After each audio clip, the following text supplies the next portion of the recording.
सैयद साहब क़िबला ने बड़ी प्यारी बात कही। इमाम हुसैन पाक रज़ी अल्लाह ताला अन्हो से नफरत करने वाला कामयाब नहीं हो सकता, बल्कि हदीस शरीफ में यह आया है जो उनसे नफरत करे, चाहे वो अब नमाजी हो या हाजी हो या कोई भी हो, जो उनसे नफरत करेगा दखल अन्नार, वो जहन्नम में दाखिल। अगर इजाजत हो तो हदीस सुना दूं, याद आने लगी। अल्लाह के रसूल सल्लल्लाहु ताला अलैहि वसल्लम ने इरशाद फरमाया, लौ अन्ना रजुलन सईदा बैनर रुकनि वल मकाम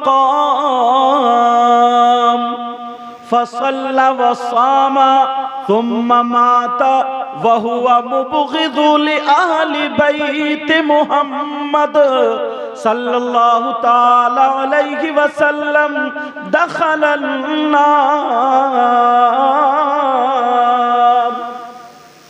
औ कमा क़ाल रसूलुल्लाह सल्लल्लाहु ताला अलैहि वसल्लम। नबी फरमाते अगर कोई अल्लाह का बंदा, ये जाहिल की बात नहीं कर रहा हूं मैं, ऐसे वैसे की नहीं। नबी फरमाते लौ अल्लाह रजुलन सईदा बैनर रुकनि वल मुकाम, अगर कोई शख्स खाने काबा जो उसका रुकन है उससे और मकाम इब्राहिम उसके बीच में फसल्ला नमाज पढ़े, मस्जिद में भी नहीं, कहां नमाज पढ़े? खाना काबा में। कहां बोलो? खाना काबा में। फसल्ला वसामा, और वो रोजे भी रखे, क्या करे वो? नमाजें भी पढ़े और रोजे भी रखे। नबी फरमाते वहुआ मुबग़िदु लिआलि बैत मुहम्मद, और वो अहले बैत यानी औलाद रसूल से बुग़्ज़ रखता हुआ दुनिया से चला गया, दखलन नार, नबी फरमाते वो जहन्नम में दाखिल होगा। कहां जाएगा? और अगर नबी जिसको जन्नत में जाने से रोक दे तो कोई पीर उसे जन्नत में नहीं ले जा सकता। अगर नबी जिसे जन्नत में जाने से मना कर दे तो कोई माई का लाल जन्नत में नहीं ले जा सकता। मैं तो उलमा की मौजूदगी में ये भी कहता हूँ, अगर नबी मना कर दे तो उसकी नमाज़ें जन्नत में नहीं ले जा सकती, अगर नबी रोक दे तो उसके रोज़े जन्नत में नहीं ले जा सकते, अगर नबी मना फरमा दे तो उसकी ज़कात जन्नत में नहीं ले जा सकती, उसका हज जन्नत में नहीं ले जा सकता, उसका कोई अमल जन्नत में नहीं ले जा सकता। नबी फरमाते वहुआ मुबग़िदु लिआलि बैत मुहम्मद दखलन नार।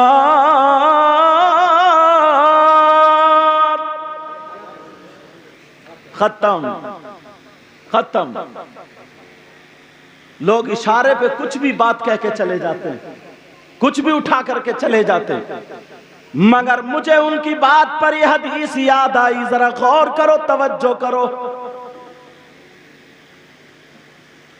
और नबी फरमाते हैं, वो भी आपने बताया दिया ना, मैं उसी हदीस का या अल्लाह इतनी तेजी से कभी कभी आगे कभी पीछे पूरा हिलाते हुए जा रहे हैं। युज़फ़्फ़ुल मलाइका इलल जन्नह कमा तुज़फ़्फ़ुल अरूस इला बैति ज़ौजिहा। ये मोहब्बत के बारे में, वमन माता अला हुब्बि आले मोहम्मद सल्लल्लाहु अलैहि वसल्लम, जो औलाद रसूल से मोहब्बत करता हुआ दुनिया से गया वो जन्नत में इस शान से जाएगा जैसे नई दुल्हन को उसके शौहर के घर ले जाया जाता है। मैंने कुछ अशार लिखे थे, नूरुद्दीन मंजर साहब ने पढ़ दिए हैं। अब मेरा ढंग उनकी तरह तो नहीं, मेरा ढंग होगा, उनका होगा। हाफिज साहब भी क्या इजाजत पढ़े। दारैन में मकाम है आला हुसैन का। सुभान अल्लाह। दारैन में मकाम है आला, दारैन में मकाम है आला हुसैन का। कहिए या हुसैन। दारैन में मकाम है आला हुसैन का, है अर्श और फर्श पे चर्चा हुसैन का। जिंदाबाद जिंदाबाद। सुभान अल्लाह सुभान अल्लाह सुभान अल्लाह सुभान अल्लाह। बहुत हो।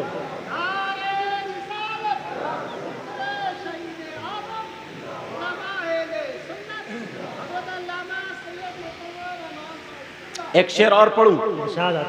मकबूल है जहान में निस्बत बतूल की।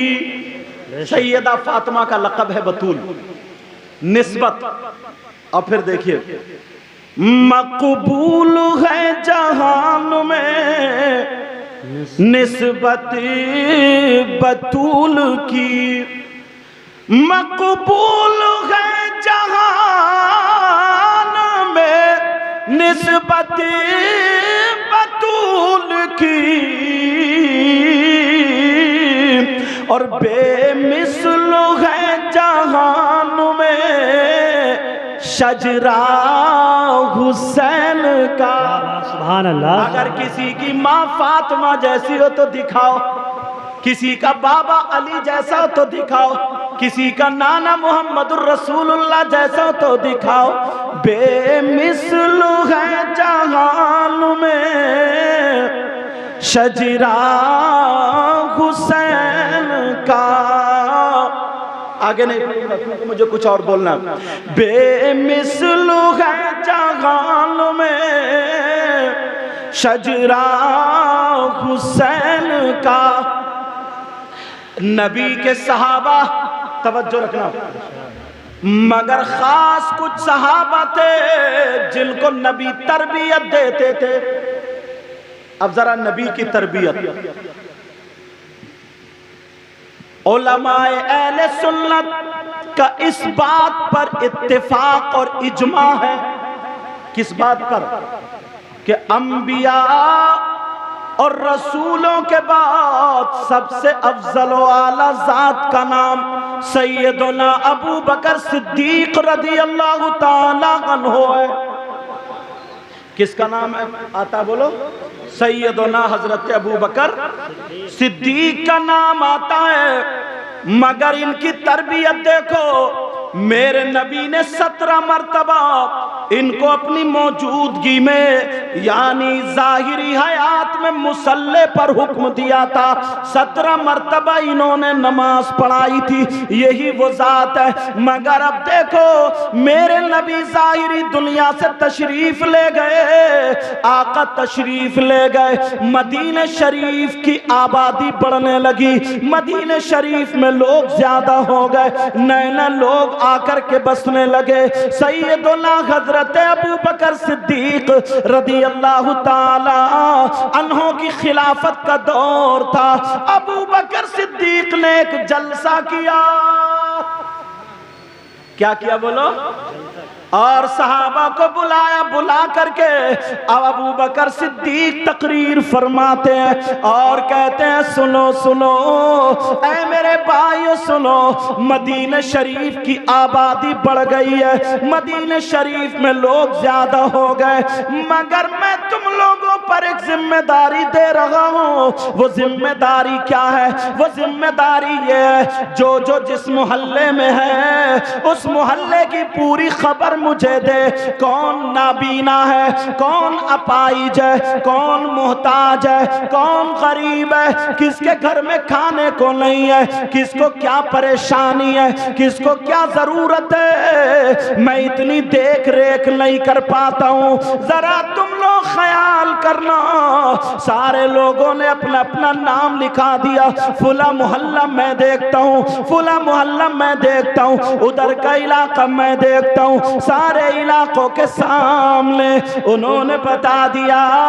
और उन्होंने जब बताया कि मेरी खिदमत वहाँ मोहल्ले की है, उनकी खिदमत उस मोहल्ले की है, ये सारी खिदमतें करते चले जा रहे हैं। एक दिन हजरत उमर रदी अल्लाह ताला अन्हु ने वो लिस्ट चेक कर ली। किसने चेक की बोलो? हजरत उमर ने। जब चेक की, बोले फुला अपाहिज, उसके घर में ये सहाबी खादिम, खादिम क्या थे? उनके घर के बर्तन तक मांजते थे, झाड़ू मारते थे, सब्जी ला के दिया करते थे, दवा वगैरह जो भी जरूरत होती वो करते थे। सारे सहाबियों के नाम लिखे हुए, मगर एक दूर मोहल्ले में एक बुढ़िया थी जो नाबीना थी, उसके आगे किसी का नाम नहीं लिखा था। हजरत उमर ने जल्दी से बंद किया और सोचा इस बुढ़िया के घर मैं ही लग जाता हूं। अल्लाह, जरा खिदमत करने का नजरिया तो देखो। तुम क्या समझते हो मुफ्ती बनोगे तभी खिदमत करोगे? अगर तुमने किसी बच्चे की, किसी की तबीयत खराब है, तुम्हारी जान पहचान किसी डॉक्टर से, तुमने फोन करके उसकी मदद कर दी तो ये भी खिदमत है। अगर तुम्हारी जान पहचान थाने कचहरी में है, तुमने खिदमत कर दी, ये भी तुम्हारी खिदमत है। अगर किसी के काम में आ गए तो ये सारी खिदमत है। अगर देखा कहीं पे नाली में कूड़ा अटका हुआ है, अगर तुमने डंडे से निकाल दिया, ये मत देखो कि अपने घर की है, किसी के घर की है, अगर तुमने साफ कर दिया तो ये भी खिदमत है। ये भी किसी की बेटी जवान देखी और अगर तुमने सही रिश्ता लगवा दिया, नियत सही है, तो ये भी खिदमत, उसकी मदद कर दी, ये भी खिदमत। अब सुनो, हजरत उमर ने सोचा, हजरत उमर ने क्या सोचा कि अब तो मेरे लिए भी खिदमत का मौका मिला। उस बूढ़ी औरत का एड्रेस मालूम कर लिया और फजर की नमाज पढ़ने के बाद बैठे रहे, इशराक की नमाज पढ़ ली। अब हजरत उमर गए, दरवाजा खटखटाया तो वही बूढ़ी औरत निकल के आई। का कौन है? हजरत उमर बोले मैं उमर इब्ने खत्ताब हूं, मैं खत्ताब का बेटा उमर हूं। का क्या काम है? कहा तुम्हारा कोई वारिस नहीं, तुम्हारी कोई खिदमत करने वाला नहीं, तुम आंखों से माजूर हो। ओ बूढ़ी माँ, ऐसा करो, आज से मैं तुम्हारे घर के काम काज के लिए नौकर बन गया। आज से जो भी जरूरत हो वो मैं करके जाऊंगा, तुम्हारे घर का काम काज करके जाऊंगा। वो बूढ़ी औरत कहने लगी नहीं नहीं, मेरे घर कोई आता है, अल्लाह का बंदा आता है, वो मेरे बर्तन भी धो जाता है, झाड़ू भी मारता है, खिदमत कर जाता है, मुझे तुम्हारी जरूरत नहीं, वही ठीक है। उमर बोले बूढ़ी माँ, एक आध दिन खिदमत का मौका हमें भी दो। कहा नहीं नहीं, वही ठीक है। उमर बोले मुझ में क्या कमी है? कहा प्यारे बहुत बड़ा अंतर है। कहा मेरे लिए वही अच्छा है।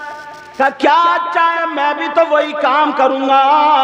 बूढ़ी औरत कहने लगी अगर सुनना चाह रहे हो तो सुनो, उसे आज से नहीं बहुत सारे दिन हो गए मेरा काम करके जाता है, मेरे पूछने पर भी अभी तक उसने अपना नाम नहीं बताया, और तुम पहले आकर के यही कहते हो मैं उमर इब्ने खत्ताब हूं, यही बड़ा फर्क है।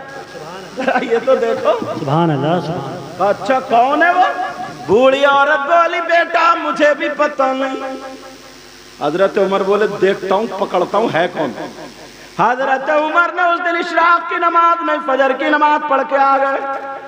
कहा बूढ़ी माँ काम करना है। कहने लगी बेटा वो कर गया। अच्छा।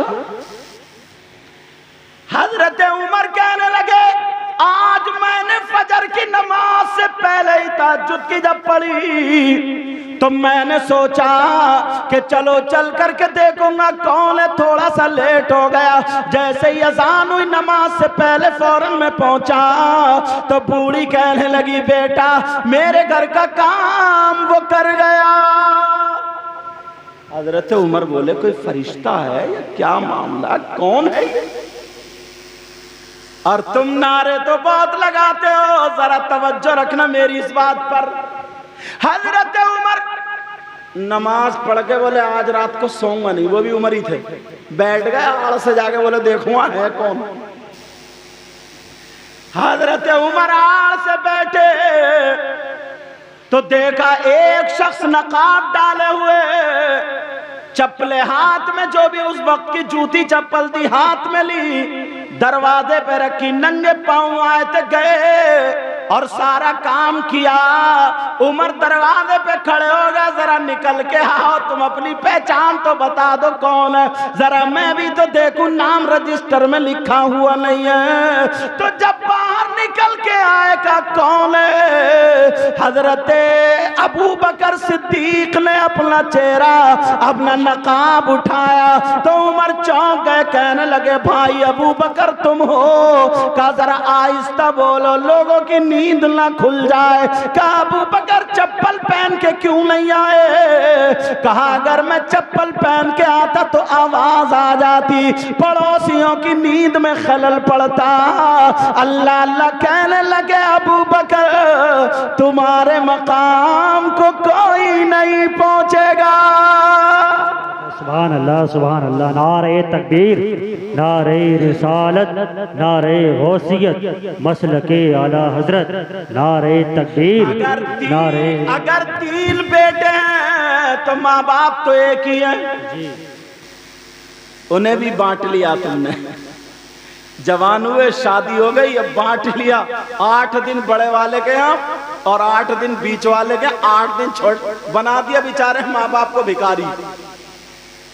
अब माँ बाप का बंटवारा चल रहा, 8 दिन वहां खाएगा, 8 दिन वहां खाएगा, 8 दिन वहां खाएगा। जरा सोचो ये नबी के पक्के सच्चे गुलाम है, अपनी माँ नहीं थी वो, कोई रिश्तेदार नहीं थी वो, कोई अजीज नहीं थी वो, मगर नबी ने उनकी क्या तरबियत की थी नेकियां हासिल करने के लिए। अल्लाह अल्लाह कहा ऐ अबू बकर मैं जब बूढ़ी औरत के पास आया तो उसने मेरा नाम सुन के भी मना कर दिया, मुझे पता नहीं था अबू बकर तुम हो। कहा अबू बकर चलो कोई बात नहीं है, दोनों चले जाते हैं, मगर जरा आप अपने सीने पे हाथ रख के बताओ तुम शाम को सोते हो। एक मर्तबा बीबी के कमरे में जाने से पहले, बीबी वाले जो तुम्हारा कमरा है उसमें जाने से पहले ये देख के आते हो तुम्हारे बाप का बिस्तर ठीक है कि नहीं, तुम्हारी माँ का बिस्तर ठीक है कि नहीं। लोगों इन लोगों से जरा नसीहत हासिल करो। अब जरा हदीस सुन लो, नबी फरमाते सलासा ला यक़बलुल्लाहु अज़्ज़ा वजल सर्फ़न वला गदला आक़ु मन्नान व मुकज़्ज़िबुन बिक़द्र। ये नबी फरमाते हैं, कोई मौलाना नहीं कहता, आमना के लाल फरमाते हैं अगर जो माँ बाप की नाफरमानी करता है, जो माँ बाप की इज्जत नहीं करता, जो माँ बाप को तकलीफ देता है, वो नमाजें पढ़े तो उसकी नमाजें कबूल नहीं, रोजे रखे तो उसके रोजे कबूल नहीं, अगर ज़कात दे तो उसकी ज़कात कबूल नहीं, तो जलसा कहाँ से कबूल होगा, नाते कहाँ से कबूल होंगी, तकरीर कहाँ से कबूल होगी। उलमा बैठे हैं ला यक़बलुल्लाहु अज़्ज़ा वजल सर्फ़न वला अदला, जिसका ना नफल कबूल है ना फर्ज कबूल है। कभी सोचा इन बातों को? नहीं सोचा। ये सहाबा की तरबियत। एक बात और बताऊं अगर इजाजत हो तो, एक रोज मेरे नबी फजर की नमाज पढ़ के फौरन सहाबा को घेर लिए, ऐसे घूम के आके एकदम सहाबा की तरफ खड़े हो गए। अल्लाह, अब सहाबा की तरफ जब खड़े हुए सहाबा डर गए, पता नहीं क्या बात है। अल्लाह बरकत फरमाए, पता नहीं क्या बात है, सहाबा डरे। अब मेरे नबी उनके चेहरे को सुनने की बात है। अबू बकर सिद्दीक भी थे, हजरत उमर भी थे, मौला कायनात भी थे, उस्मान गनी भी थे। अब मेरे नबी उनके चेहरे को देख रहे। अब जब तीखी नजरों से देखेंगे तो और डर लगेगा। कोई उस्ताद ही अगर बच्चे को जरा तेज नजरों से देख ले तो वो पूरी जिंदगी घुमा लेता, यार क्या गलती हो गई, क्या गलती हो गई, क्या गलती, घुमा लेता नहीं घुमा लेता। अब सहाबा खड़े, तीखी नजरों से देखा, सहाबा सूख गए, नबी मुस्कुरा गए, सहाबा फिर खुश हो गए। नबी बोले, ये बताओ तुम में से आज रोजा किसने रखा है? तुम में से आज किसी का रोजा? अब सहाबी सब चुप। उमर सोचने लगे, यार मेरे दिल में ख्याल था मगर मैं रख नहीं पाया। ये रमजान का रोजा नहीं है, कहीं सोचोगे सहाबा वो वाले रोजे छोड़ रहे थे जो तुम छोड़ रहे हो। समझ रहे? कहा रोजा किसने रखा? अब सब चुप। अबू बकर सिद्दीक भी नहीं बोले। मेरे नबी मुस्कुरा करके बोले, वो शख्स भी बोले जो अपनी नेकी जाहिर करना नहीं चाहता है, आज वो भी बोले। तो अबू बकर सिद्दीक बोल पड़े, आका आपके गुलाम अबू बकर ने रोजा रखा है। हजरत हदीस शरीफ है ना, मन कुंतु मौला फ़अलियुन मौला और फ़हादा अली, वही पढ़ रहे थे। खैर संभाल ली उन्होंने। मजजूब आदमी का कोई भरोसा नहीं, कब क्या कह दे, और अल्लाह जाने कौन कैसा है, पता नहीं अल्लाह किसकी अदा को पसंद करे। कभी किसी गरीब की, कभी किसी की मजाक नहीं बनानी चाहिए। पता नहीं किसके दिल में क्या है, और अल्लाह ताला उसी के सदक़े में हम सब की दुआओं को कबूल करता हो, कोई पता नहीं। अब दूसरे दिन फिर नबी ने घेर लिया। अब का रोजा किसका है? अब मेरा। कुछ दिन फिर गुजरे, अब फिर नबी खड़े हो बोले, ठहरो। सारे लोग ठहर गए। अब आमना के लाल बोले, ये बताओ आज बीमार की अयादत करके कौन आया?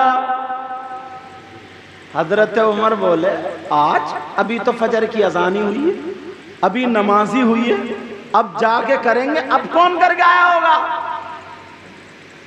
कोई नहीं बोला, मगर नबी कहने लगे, कोई अगर अपनी नेकी छुपाना चाहता हो तो आज जाहिर कर दे, इजाजत है। हजरत अबू बकर सिद्दीक बोले, आका मैंने अयादत की है। हजरत उमर ने देखा, बोले क्या रात भर उसी में बैठे थे क्या? अभी नमाज पढ़ी है और अयादत कर, हदीस है। हजरत उमर कहने लगे, हजरत अबू बकर सिद्दीक कहने लगे, आका मैं अयादत करके आया हूं। अब्दुर्रहमान बिन औफ 3 दिन से नहीं आ रहे थे, उनकी तबीयत नासाज थी। मैंने जब मुझे पता चला तो ईशा की नमाज के बाद फिर मैं नहीं गया।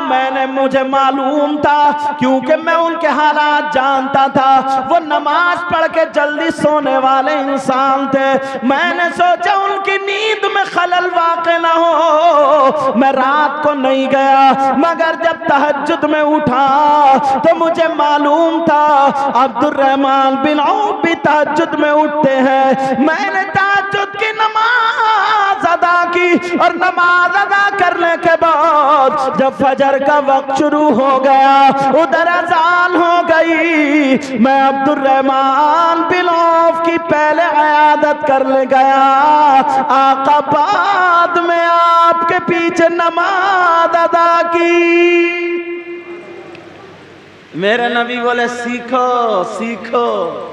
ऐसे सहाबा को भी कह रहे जरा देखो। और अपना क्या हाल है? अगर कोई पड़ोसी बीमार हो जाए तो अब बेटे कैलकुलेटर लेके हिसाब लगाते हैं, इसका घर कितने में बिकेगा,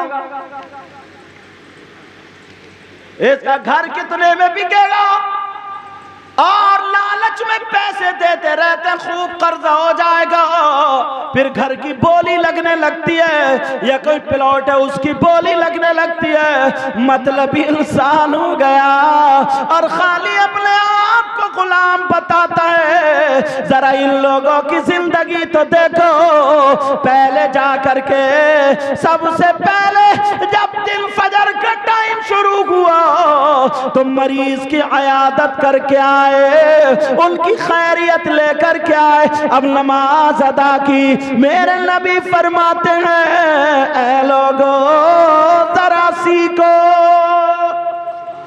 ये नबी का सबक था, नबी का दर्स था। कुछ तो समझ रहे होगे आप लोग। बात बात पढ़ जाते हैं मदरसे के बच्चों, ये जहन रखना, अभी से अपनी तबीयत में नजाफत रखना, पाकीज़गी रखना, अखलाक अच्छा रखना।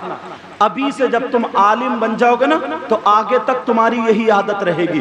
वरना मैंने बात बात ऐसे देखे, इल्म तो बहुत है उनके पास मगर अखलाक नहीं है, जिससे लोग हटते हैं और बदजन होते हैं। समझ में आ रही? खुशबू नहीं होती है उनके पास। तो इसलिए तुम्हें अच्छे आलिम बन। आप जरा सुनो, सैयदना हजरत अबू बकर सिद्दीक। एक दिन नबी ने फरमाया फजर की नमाज के फौरन बाद, बोले ये बताओ आज की तारीख में मिस्कीन को खाना किसने खिलाया, गरीब को खाना किसने खिलाया, भूखे को किसने खिलाया? हजरत उमर बोले बहुत। अबू बकर आगे बढ़ते थे, आज बोले जरा इतनी रात में कौन भूखा आ गया होगा। अब सारे लोग खामोश हैं। हजरत उमर अबू बकर की तरफ देखते कह रहे बोलो क्या बोलना चाहते हो? नबी बोले अगर कोई नेकी छुपाना चाहता हो तो आज वो जाहिर कर दे। हजरत अबू बकर सिद्दीक कहने लगे आका मैंने भूखे को खाना खिलाया, भूखे को खाना खिलाया। हजरत उमर बोले अबू बकर कुछ और भी काम है कि नहीं? जरा ये भाई ये दोस्ताना था इनका, जरा सोचने की। बड़े बड़े सहाबी कहा कि कैसे काका, जब मैं तहज्जुद में उठा तो मेरा पोता भूखा था। जो मेरा पोता भूखा था मुझसे कहने लगा दादा भूख लग रही है, तो मैंने उसकी दादी को उठाया और 2 रोटी ताजा बनवा दी। जैसे ही मैं तहज्जुद की नमाज पढ़ने लगा मेरे पोते ने एक तो खा ली मगर एक रोटी बच गई। मैंने कहा ये बच गई है। जैसे ही मैं बाहर निकला तो एक भूखा आ गया, गरीब आ गया और आकर के कहने लगा मैं बहुत भूखा हूं, मुझे खाना खिला दो, खाना खिला दो। अबू बकर सिद्दीक बोले वो रोटी मैंने उस हाजतमंद को दे दी थी। अब मेरे नबी बोले जरा सीखो। कहा अबू बकर सिद्दीक सुनो, सहाबा तुम भी सुनो, कसम है मुझे रब्बे जुल जलाल की, आज मैं तुम्हारे दरमियान बता रहा हूं। सुबह ही आकर के मुझे जिब्रील ने बता दिया था आपका अबू बकर खाना खिला के आया है। सुभान अल्लाह, सुभान अल्लाह। खाना खिला कर ये लोग वो थे। जरा इनकी जिंदगी पर गौर करो। चलो हजरत उमर की एक बात बताऊं, अगर इजाजत हो तो बताऊं। सैयदुना हजरत उमर फारूक आजम रात को घूमते थे, गश्त लगाते थे, चक्कर लगाते थे। उनकी नीयत क्या होती थी? नीयत ये होती थी, कोई अगर हाजतमंद है जिसे दवा की जरूरत है तो उसके लिए दवा, जिसे खान पान की जरूरत उसके लिए खान पान, जिसको कपड़े, मतलब कोई भी हाजत हो तो उसके लिए घूमते थे। एक मोहल्ला रह गया, फजर की अजान हो गई, घूमे नहीं। अल्लाह, घूमे नहीं। अब जरा सुनने की बात है, हजरत उमर ने फजर की नमाज पढ़ी, पढ़ने के बाद जब उस मोहल्ले में गए तो एक बुढ़िया की कुटी थी, यानी छप्पर कह लो या कोई टूटा फूटा मकान कह लो।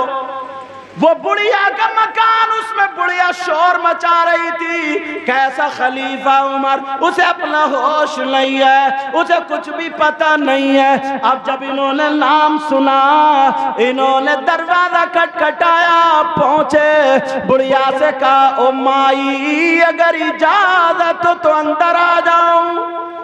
बुढ़िया बोली, अंदर मत आओ, मूड खराब है आज। बुढ़िया बोली, मत आओ, मूड खराब।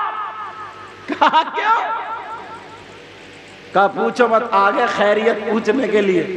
जो अमीरुल मोमिनीन है, जो खलीफा, उसे अपना होश नहीं, भूखी मर रही है, तू क्या करे? कहा माई अगर इजाजत हो तो आ जाऊं, आ जाऊं, आ जाऊं। बुढ़िया बोली, आ जाओ, क्या पूछना है? कहा माई कोई जरूरत तो नहीं है, कोई बात तो नहीं है। कहा बेटा लगता तू अच्छी माँ का बेटा, अच्छे बाप का बेटा है, मगर अगर उमर मिल गया तो उमर से इतनी बात कह देना, मेरे शौहर को इंतकाल किए हुए 3 दिन हो गए हैं, मेरे घर में कोई इंतजाम करने वाला नहीं, कोई खाना पानी लाने वाला नहीं, मुझे देख रहे हो मेरा कुछ भी नहीं है। वो कैसा खलीफा है, उसे मेरा ख्याल नहीं है, जा करके कह देना मैं मर जाऊं, और जब नबी कब्र में आएंगे तो उस उमर की नबी से शिकायत करूंगी। अब तो हजरत उमर कांप गए। सैयदना नाफे लिखते हैं कि कैसर और किसरा जिनसे कांपता था, थर्राता था, लरसते थे लोग, आज उस बुढ़िया से उमर कांप रहे, क्योंकि शिकायत जाएगी नबी से। कहने लगे माई उमर ने क्या गलती हो गई है? का देखो ना वो कैसा खलीफा है। अबू बकर सिद्दीक तो मेरा शौहर बूढ़ा था, अबू बकर मेरी बकरियां दू करके जाया करते थे, मेरे घर का काम काज कर दिया करते थे। बाद में खाने वाले का नाम अबू बकर है, पहले मेरे घर का इंतजाम करते थे। अल्लाह, अबू बकर कांप गए। कहा माई, कहा और क्या जरूरत है? कहा 25 दिरहम की मैं कर्जमंद हो गई हूं, 25 दिरहम कर्ज में। हजरत उमर बोले थोड़ी देर ठहर जाओ। गए, 25 दिरहम लाए, खाने पीने का सामान लाए, अपने हाथों से पकाया और उस बुढ़िया को खिलाया। अल्लाह, आज जरा सा किसी को ओहदा मिल जाता, अगर बेटा ना 4 पैसे कमाने लगे तो अब बाप को नहीं देखता। कई जगह हमने ऐसा देखा हाजी साहब, कई जगह ऐसा देखा कि अगर बेटे ने ना अपने पैसों से टाइल्स पत्थर अच्छे लगवा दिए तो अब बाप का थूक खकार, बाप के चप्पल पहन के जो वुजू बना के वो बुरे लगने लगते हैं। बहुएं ताने देती हैं, कहती हैं देखो अब्बा की, देखो अभी मैंने पोछा लगाया था, अभी मैंने ये किया था, अब देखो अब्बा को तमीज ही नहीं है, चप्पलें लेकर घूम रहे, टाइल्स और पत्थर। सैयदना हजरत उमर अपने हाथों से खाना खिला रहे, पिला रहे। कभी तुमने अपनी माँ को खाना खिलाया, बाप को खिलाया? कभी बैठ के उनके साथ में खाना खाया, पानी पिया है? कभी अपने बाप के दिल की बातें, अपनी माँ की दिल की बातें तुमने सुनी? ये तुमने पहचाना मेरे बाप क्या चीज किस चीज से खुश होते हैं, मेरी माँ किस चीज से खुश होती है। ये तुमने पहचाना कि मेरी माँ बुढ़ापे में आ गई, इनको कौन सी सब्जी पसंद है, चावल पसंद है या रोटी पसंद है, मेरे बाप को कौन सी, तुमने पहचाना। तुम्हारी माँ जब तुम छोटे थे तुम्हारी हर हर आदत पहचानती, ये भी पहचानती थी कि मेरे बेटे को कब बुखार आएगा, कब जाड़ आएगा, हाथ पकड़ के पहचान लिया करती थी क्या हाल है। कभी तुमने सोचा अल्लाह अल्लाह हजरत उमर आ रहे हैं और रोटी पका रहे हैं और रो रहे हैं, मैं नबी को क्या जवाब दूंगा। का 3 दिन हो गए, हजरत अबू बकर सिद्दीक का इंतकाल हो गया, उमर खलीफा बने हुए हो गए। कैसा खलीफा, कैसा खलीफा जो ख्याल ही नहीं रखता। उमर ने कहा बूढ़ी माँ उमर को माफ कर दो ना। उन्हें पता नहीं है उमर ही है और उन्होंने बताया भी नहीं मैं उमर हूं। कहा माँ माफ कर देना, माफ नहीं करूंगी, बस मेरे तो पांव लटक रहे हैं कब्र में, मेरे मरने का वक्त देख रहे हो बेटा किस हाल में हो। ये बूढ़ी माँ कब्र में जा रही है, कब्र में जब नबी आएंगे तो इस उमर की शिकायत जरूर करूंगी। अल्लाह, हजरत उमर फिर रोने लगे, इतना रो इतना रो इतना रो और कहने लगे माई उमर को माफ कर दो, लो 25 दिरहम लो। कहा ना बेटा, तेरी माँ अच्छी, तेरा बाप अच्छा, अच्छे संस्कार में तू पला, तू भी अच्छा है। कहा माँ उमर है, इतनी सारी रियाया है, रियाया इतने सारे काम काज है, बिजी होगा उसे पता नहीं चला होगा। माँ वो उमर है बादशाह का, काय का बादशाह जिसे मेरी खबर नहीं, रियाया की खबर नहीं, और जब पता नहीं खबर नहीं रखा तो वो खलीफा कहेगा छोड़ दे, वो खलीफा ही कहेगा। अल्लाह अल्लाह, हजरत उमर रोने लगे और रो करके कहने लगे इतना रोए किताबों में आया, हजरत उमर की दाढ़ी में से आंसू निकले और यहाँ का पैरान भीग गया। कहने लगे माई उमर को माफ कर दो। बुढ़िया बोली बेटा जब तुम इतना कह रहे हो ना तो तुम्हारे कहने पे माफ कर रही हूं, तुम्हारे कहने पे माफ कर रही हूं, वरना 3 दिन से मेरा दिल दुखा हुआ। हजरत अबू बकर सिद्दीक आए थे, आते थे वो पूछ के जाते थे, वो खलीफा थे। हजरत उमर कह रहे हैं वाह अबू बकर तुम्हारे मकाम को कोई नहीं पहुंच सकता, वाह अबू बकर तुम्हारे मकाम को हजरत उमर रो करके कह रहे माई माफ कर दो। का बेटा माफ कर दिया। का माफ कर देती हूँ। का माई जरा लिख दो कि मैंने माफ कर दिया उमर को। यार कैसे लोग थे। का माई जरा लिख दो मैंने उमर को माफ कर दिया। बुढ़िया वाली बेटा मुझसे लिखना पढ़ना कहाँ था, तुम ही लिख लो। हजरत उमर ने लिख लिया कि मैंने उमर की सारी गलतियों को माफ कर दिया, मैं माफ करती हूँ, उमर से राजी हूँ। बुढ़िया के दस्तखत करा लिए।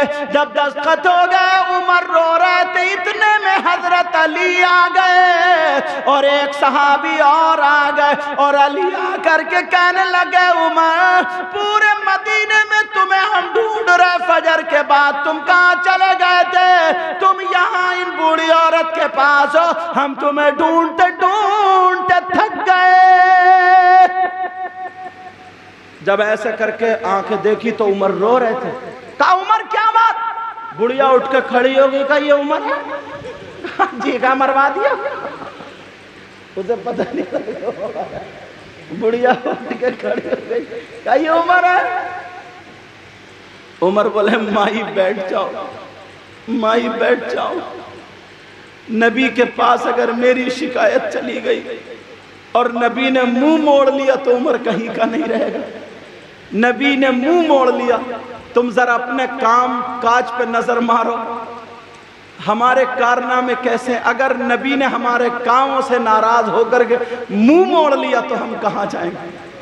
यार ये वो सहाबी थे जिनको नबी ने दुनिया ही में कह दिया था मेरा उमर जन्नती है। तुम्हें किसने कह दिया कि तुम जन्नती हो? नबी ने दुनिया ही पे बशारत दे दी थी 10 सहाबा किराम को, और वक्तन फवक्तन जैसे जरूरत पड़ी कुछ और सहाबा को भी नबी ने जन्नत के टिकट दिए। अरे तुम्हें मालूम है, लेकिन हजरत उमर कह रहे बूढ़ी माँ बैठो, हाँ मैं ही बदनसीब उमर हूँ, मैं ही उमर हूँ। का उमर मुझे माफ कर दो, का नहीं माई माफी तो मैं मांग रहा हूँ, माई मुझे पता नहीं था, बोलो तुमने माफ कर दिया नहीं कर दिया। अब वो बुढ़िया कहने लगी बेटा उमर तुम्हारे इस कारनामे से पता चल गया कि वाकई तुमने नबी की तरबियत हासिल की है। अल्लाह, जरा सोचो, गौर करो, अपनी जिंदगी को देखो, अपने हालात को देखो।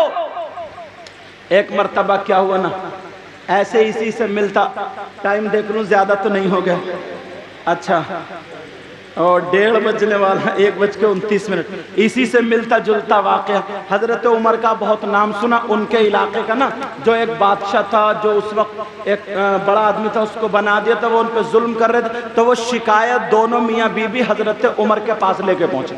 उन्होंने सोचा उमर तो वो है कि जिस रास्ते से निकल जाए तो शैतान भी अपना रास्ता बदल देता है, समझे। वो शिकायत करने जा रहे थे, मगर बीबी जो थी बच्चे की उम्मीद से थी। चलते चलते पैदल का रास्ता, ऊंटों का रास्ता, हवाई जहाज वगैरह तो थे नहीं, सवारियां तो थी नहीं, ये सब रास्ते थे ऊंटों के, घोड़ों के, पैदल। बेचारे गरीब थे, चलते चलते दर्द ज़ह शुरू हो गया मदीने से करीब, तो लोग अपना साजो सामान ले जाते थे। उन्होंने तंबू लगा लिया, बीबी चीखने लगी, चिल्लाने लगी, क्योंकि पैदाइश का दर्द शुरू हो गया। हजरत उमर चक्कर लगाने आए, उसका शौहर बाहर बैठा था। उमर बोले कौन अंदर? हजरत उमर का उस वक्त कुर्ता भी पुराना था। कुर्ता क्या था बोलो? अल्लाह, 22 लाख मुरब्बा मील का बादशाह था ये, कुर्ता भी पुराना। हजरत उमर बोले कैसी आवाज आखिर आ रही है, चीखने चिल्लाने। उसने देखा ऊपर से नीचे, सोचा कोई मजदूर होगा। हजरत उमर को देख के क्या बोले, सोचा कोई मजदूर का, जाओ अपना काम करो। हजरत उमर बोले भाई हो सकता है मैं तुम्हारे किसी काम में आ जाऊं।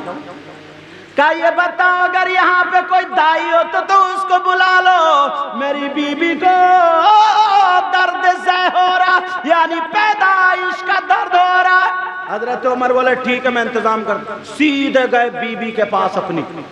अल्लाह, बीबी भी कैसी, आज तो अगर ना कोई मोहल्ले का मेंबर भी है तो उसकी बीबी भी फॉर्म में रहती है, समझे। और अगर चेयरमैन हो जाए तो उसकी बीबी और ऊपर होगा, कोई प्रधानमंत्री हो जाए। ये तो 22 लाख मुरब्बा मील का बादशाह। हजरत उमर कहने लगे अपनी बीबी से, बोले कहने लगे सुनो, क्या तुम आज नेकियां कमाना चाहती हो? अपनी बीवियों को मशवरा देते हो नेकियां कमाना चाहती हो? हाँ, बीवी तुम्हें इतना पढ़ाती है कि तुम्हारी अम्मा ऐसे कर रही, अब्बा ऐसे कर रहे, भैया ऐसे कर, 8 दिन में 1 साल में अलग करके छोड़ेगी, अलग करके 1 साल में अलग करके ले जाएगी। इतनी ऊंची पढ़ाई है इसकी, और तुम इतने कच्चे हो कानों के, अब नहीं देखते अब्बा ने हमें पाला नहीं पाला, अम्मा ने पाला, बड़े भाई ने हमारे साथ में क्या कारनामे किए, और उससे बड़े ने हमें पढ़ाया लिखा। ये कुछ नहीं, बस वो आ गई महारानी, जो वो कह दे वही पत्थर की लकीर, वही पत्थर की लकीर। और इतना झूठ बोलते हैं रात को, और ये भी कम झूठ नहीं बोलता, खाली मुहली कहता आसमान से चांद सितारे तोड़ के तेरी गोद में ला के रख दूंगा, और 2 मंजिल पे चढ़ा नहीं जाएगा, इसकी कमर में दर्द है। चांद सितारे लाएगा तोड़ के, मुफ्ती शमीम साहब समझ रहे हो? चांद सितारे लाएगा तोड़ के ये, और वो भी इतनी झूठ है जी, बोलेगी कि मेरी माँ से ज्यादा, बाप से ज्यादा, जान से ज्यादा, हर चीज से ज्यादा तुम ही हो बस। और एक दिन जरा मैके जाने से रोक दियो तो पता चल जाएगा कौन हो तुम, सारी हकीकत खुल जाए। एक दिन जिस दिन वो मेकअप कर ले, कपड़े पहन ले, बुड़का ओढ़ ले और कह दियो नहीं भाई समझ रहे हो, और कह दियो और कह दियो कि यार आज मुझे काम है, आज नहीं जाना, बस तो या तो चलते चलते बर्तन गिरा देगी समझे, या कोई ना कोई टिपोट तोड़ देगी। शाम को खाना तुम्हें अगर मिल भी गया तो तुम्हारी किस्मत बहुत बुलंद है, वो भी घुंडियां पड़ोगी मिलेंगी, घुंडियां पड़ोगी, जैसे चेहरे पे 2:30 बज रहे हैं, 2:30। ये बीबियां कहीं आसमान से नहीं आई हैं, हमारी तुम्हारी बेटियां, अगर इनको सिखाते तो ये दिन नहीं आता। हजरत उमर फारूक आजम कहने लगे, अपनी बीबी आतिका नाम था, उनसे कहने लगे आतिका क्या नेकियां कमाना चाहती हो? कहा जी मेरे सरताज जी। कहा क्या मामला? कहा एक कोई आ रहे थे, मेरे दोस्त हैं, उन दोस्त की बीबी के पैदाइश का वक्त है, उसकी दाई बन के जाना है। अल्लाह, ये कह सकती थी मैं हूं कौन, दाई बन के जाऊंगी मैं, क्या नौकरानी बन के जाऊंगी? हजरत उमर की बीवी कहने लगी का चलो जल्दी चलो, परेशानी हो रही होगी। उन्होंने गुड़ ले लिया, जीरा ले लिया, सौंठ ले लिया, प्याला ले लिया, हांडी ले ली। हजरत उमर से बोली तुम लकड़ी उठा लो, बर्तन ले लो। मियां बीबी दोनों लेकर के चले गए। हजरत उमर की बीबी उमर से कहने लगी ओ मेरे सरताज जल्दी से तुम गोट गाट के काढ़ा बना दो और प्याले में मुझे दे दो, मैं अंदर देख रही हूं हजरत उमर जंगल में चूल्हा बना रहे हैं। एक पत्थर इधर से उठा, एक इधर से, 3 पत्थर बना के उस पर रख के अब पका रहे हैं। उससे कह रहे हैं भाई वो उठा ले, आराम से बैठा, ये मजदूर समझ रहा, क्योंकि वो नबी की तरबियत थी और उसको उधर उसके बाप की थी, वो पहचान नहीं पाया ये उमर। कहा जानते नहीं हो मैं उमर का दोस्त हूं, मैं उनसे मिलने जा रहा हूं, शिकायत कर दूंगा तुम नप जाओगे। जानते नहीं हो तुम, लेकिन जरा सुनो सोचो, हजरत उमर अपने हाथ से फूंके मार रहे, वो पका रहे हैं, पका करके उन्होंने पर्दे की आड़ से वो काढ़े का प्याला दे दिया। जैसे ही काढ़े का प्याला पिलाया, कुछ देर के बाद उस तंबू से बच्चे की चीख की किलकारियों की आवाज आने लगी। हजरत उमर की बीबी जिनका नाम आतिका था, वो कहने लगी ओ अमीरुल मोमिनीन, मुबारक हो मुबारक हो, तुम्हारे दोस्त के यहाँ बेटा आया है, मुबारक हो बेटा आया है। उसने देखा अमीरुल मोमिनीन किधर है, उसे क्या बताई, अमीरुल मोमिनीन बोले तुम्हें ही मुबारक हो। उनसे कहा वही जो बाप था, का मुबारक हो बेटा आया। उसने चेहरे को देखा तो उसकी हालत खराब, कहने लगा फारूक आजम अमीरुल मोमिनीन का नाम आया, किधर है वो? बोले उमर इसी खादिम को बोलते।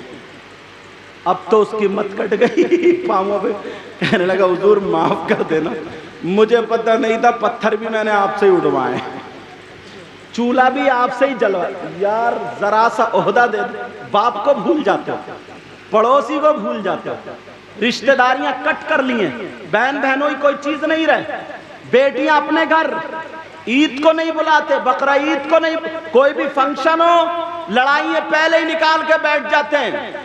समझ में, कोई रिश्तेदारी जोड़ने वाला नहीं, सारी चीजें खत्म, और वैसे अपने आप को नबी का गुलाम। हजरत उमर वाले कोई बात नहीं है, वो कहने लगा मुझे माफ कर दो। उसने सोचा उमर आज मेरी खाल उधेड़ देंगे, कहने लगे परेशान मत हो। का उमर एक बात पूछना चाहता हूँ, अमीरुल मोमिनीन एक बात पूछना चाहता हूँ। का पूछो पूछो।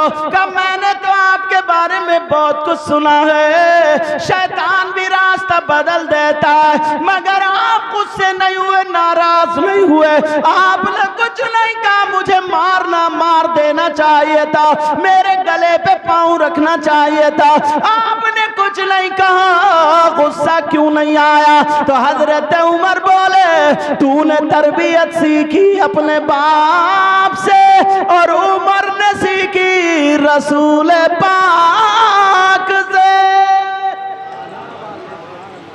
समझ में आ रही है बात? आज के बाद याद रखोगे, समझ रहे? इंशाअल्लाह टाइम हो गया। मुबारकबाद है इन बच्चों को, वरना इस उम्र के बच्चे ना अक्सर डीजो पे और काय पे नाचते, मगर जसपुर के हमारे यहाँ के बच्चे अल्हम्दुलिल्लाह, जैसे ये हाथ इधर तक आने दिया था, इसमें ले लिया, ये हकीम जी हैं। हकीम जी सनद याफ्ता नहीं है। अच्छा मेरी बेतकल्लुफी आ रहा हूं ना तो मैं इस वजह से बोल देता हूँ। बहरहाल नमाज का टाइम होता, सारे नौजवान मस्जिद में चले जाते हैं, अल्लाह का शुक्र है, अपना काम काज सब, वरना गाँवों में इधर उधर जाके देखो तो किसी में हजरत एक सफ है नहीं, किसी में 1.5 सफ, किसी में 2 सफ़े मगरिब और फजर में, बाकी किसी किसी जगह तो 3 आदमी 4 आदमी, लेकिन यहाँ अल्हम्दुलिल्लाह सब यंग, सब नौजवान नमाजों के करीब है। बेटा इतना और ख्याल रखना, माँ बाप को कभी मत छोड़ना, अपने बहन भाई को कभी मत छोड़ना, अपनी रिश्तेदारियों को कभी मत छोड़ना, अपने से जितना हो सके सबकी मदद करो, मदद करो। अल्लाह ताला तुम्हारी मदद करेगा, अल्लाह ताला तुम्हारी मदद करेगा। अपनी बच्चियों की हिफाजत करो, बच्चियों को कोई भी बिगड़ने वाली चीज मत दो। पूरी दुनिया पूरे जितने भी लोग हैं सब मुसलमानों के हमारे आपके पीछे लगे हुए हैं। कुछ बातें ऐसी हो जो माइक पे कहने की नहीं होती, मगर मैं किसी की बुराई नहीं कर रहा हूँ, हमें अपने आप को संभलना चाहिए। पूरी दुनिया लगी हुई है, समझे, कि मुसलमानों की बच्चियां बिगड़े मोबाइल के जरिए और इधर आधर आने जाने के जरिए, चाउमीन मोमोज, ये सारी चीज़ें, दोस्ती फ्रेंडशिप, इन तमाम चीज़ों के आप जानते हो ये सब बातें। तो आप लोग होशियार हो, पढ़े लिखे हो, अपनी बेटियों की हिफाजत करो। मोबाइल में कितनी लड़कियां ऐसी हैं जो गैर मुस्लिम लड़कों से टच हो गई हैं, और कितनी गैर मुस्लिम लड़कियां ऐसी हैं जो मुसलमान लड़कों से टच हो गई हैं। ये इस स्टेज से मैं मैसेज दे रहा हूँ, इस्लाम ये हरगिज़ इजाज़त नहीं देता है कि अपनी बेटियों की इज्जत करो और दूसरों की बेटियों की इज्जत लूटो। नहीं, इस्लाम ये हरगिज़ इजाज़त नहीं देता। जैसे तुम्हारी बहन बेटी की इज्जत, वैसे ही किसी की भी बहन बेटी है उसकी इज्जत करो। समझ में आ रही बात? उसकी इज्जत करो। नबी का गुलाम वो है जो नजरें नीचे करके चलता है, जो कहाँ चलता, बोलो, नजरें नीचे करके चलता। हम सिर्फ इतना ही कर सकते हैं, हम इतना ही कर सकते हैं, स्टेजों से बता सकते हैं, तकरीर कर सकते हैं, वो भी हमें पता नहीं है। हाँ, कुछ लड़के माशाल्लाह अल्हम्दुलिल्लाह इस बात पे काम कर रहे हैं जिन्हें पता चल जाता, क्योंकि खुशबू इश्क और मुश्क ऐसे बोलते हैं ना, छुपता नहीं है, रुकता नहीं, फैल जाता है, नहीं हज़रत, फैल जाता, तो पता चल जाता ना, तो वो समझाने की कोशिश करते, उनके माँ बाप तक पहुँचते, बुराइयों से बचाने की कोशिश करते। वो नौबत नहीं आनी चाहिए। हर माँ बाप जब उसकी बेटी होशियार हो जाए तो उसकी 4 आंखें होनी चाहिए। कितनी आंखें होनी चाहिए? 4 आंखें होनी चाहिए। समझ में आ रही है? बेटी, मैं किसी की बेटी पे इल्जाम नहीं लगा रहा हूँ, अल्लाह सबकी बेटियों की हिफाजत फरमाए, सबकी बेटी ठीक है, मगर हम ठीक है, पता नहीं 50 शैतान हमारे साथ में लगे हुए, कब वरगला दें। बड़े बड़े नेक लोग, बड़े बड़े अच्छे लोग फिसल गए, शैतान पीछे लगा हुआ। ये जिम्मेदारी हर माँ बाप की है, हर भाई की जिम्मेदारी। किसकी जिम्मेदारी है बोलो? इंशाअल्लाह जिंदगी रही तो इस पर गुफ्तगू होगी, और अब पूरी तकरीर हो गई है मेरी। तो हर माँ बाप की जिम्मे, खास कर बच्चियों के मामलात पर बिल्कुल भी ढील नहीं होनी चाहिए, बिल्कुल भी ढील नहीं। अगर कोई सख्ती करेगा, कोई पूरी देखरेख करेगा, वो बाप होने का हक अदा करेगा। वो क्या करेगा? बाप होने का। और जो माएँ बहनें अगर मेरी बात सुन रही हो, तो बाप को इतना पता नहीं चलता है, बाप बेचारा सुबह से जाता शाम तक, लेकिन कोई माँ ऐसी नहीं है जिसको ये पता ना हो कि मेरी बेटी जीने की आड़ में खड़े होकर किससे बात कर रही है। कोई माँ ऐसी नहीं है जिसको पता ना हो मेरी बेटी किससे चैटिंग कर रही है, किससे मोबाइल पे बात कर रही है, चाहे वो जानबूझ के छुपाए या कैसे भी छुपाए, कोई माँ ऐसी नहीं है। नबी ने फरमाया, अगर माँ बाप यहाँ पे आंखें मीच लेते हैं, बंद कर लेते हैं, बेटियों को आवारा छोड़ देते हैं। वो माँ बाप दयूस है, दयूस है। और नबी फरमाते हैं दयूस जन्नत में न, दयूस जन्नत में नहीं जा सकता। तुम्हारे लिए रुकावटें, इस्लाम वो है। पहले तुम देखो बच्चियां होती, अब सुनने ही नहीं मिलता है, बच्चियां होती थी सैयदा फातिमा को फॉलो करती थी, हजरत आयशा के तर्ज पर चलती थी, हजरत खदीजा का नहज होता था, तौर तरीका होता था, उनका कल्चर माहौल होता था। तो हमारी बच्चियां जब पर्दे में रहती थी ना, तो जब बच्चे पैदा होते थे तो किसी के घर हाफिज पैदा होता था, किसी के घर वली पैदा होता था, किसी के घर गौस पैदा होता था, किसी के घर कुतुब पैदा होता था। अरे गौसे पाक अब्दुल कादिर जीलानी जो दुनिया में आए, तशरीफ लाए, इनको किसी मर्द ने पैदा नहीं किया, ये भी औरत ही पैदा करने वाली औरत है। औरत गरीब नवाज को पैदा करने वाला मर्द नहीं, औरत है। साबिर पाक को पैदा करने वाली औरत, सारे वलियों को पैदा करने वाली कौन है बोलो? औरत है। मगर वो औरत मोबाइलों पे चैटिंग सेटिंग करने वाली नहीं, अपना जिस्म दिखा करके माँ बाप को बेइज्जत करने वाली नहीं। आज कितनी लड़कियों ने अपना धर्म बदल लिया, कितनी लड़कियां चली गई, तुम्हारी ढील है, ढील है, ढील। अपनी बच्चियों को आधा घंटा, एक घंटा ट्यूशन दो, अपनी बच्चियों को उनका ईमान पुख्ता करो, मजबूत करो। पहले की लड़कियां ये थी कि हम मर सकते हैं मगर अपना ईमान हाथ से जाने नहीं देंगे। बोलो इस बात पे अमल करोगे? बोलो इंशाअल्लाह। और नौजवानों, बात बात लड़का भी लफंगा है, बात बात लड़का भी आवारा है, उसे कोई पता नहीं, सबकी बहन बेटियों को ऐसे करता फिरता, उसको भी हिदायत नसीब होनी चाहिए। बस खत्म कर रहा हूँ। अल्लाह ताला मेरे भी इल्म अमल में बरकत अता फरमाए, आपके भी इल्म अमल में बरकत अता फरमाए। अगर जिंदगी रही तो फिर इंशाअल्लाह मुलाकात।